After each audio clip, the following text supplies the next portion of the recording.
Ano-ano mga tulong ang mga natanggap mo simula nang lumikas kayo?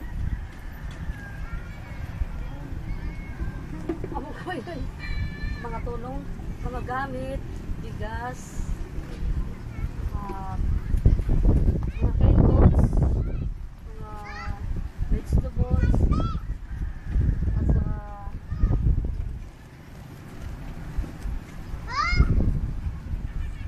mga gamit pang kusina, gamit pang laba, mga timba, sabon, kompleto sa gamit.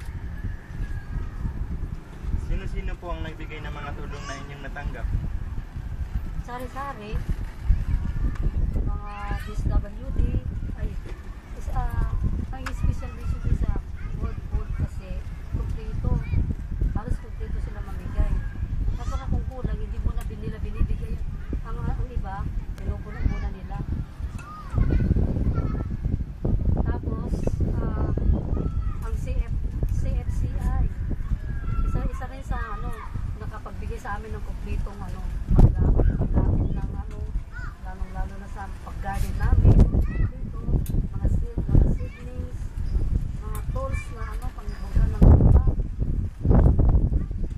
Meron bang pagkakaiba sa inyo ang mga nagbibigay ng tulong para sa inyo?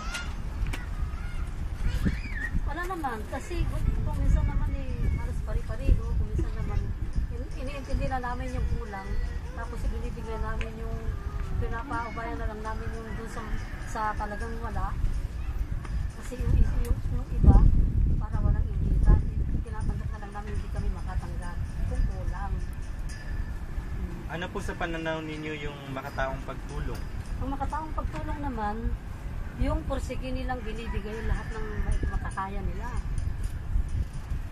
Tapos, gumagawa rin sila ng paraan para mapunuan nila ang mga pangangailangan ng mga taong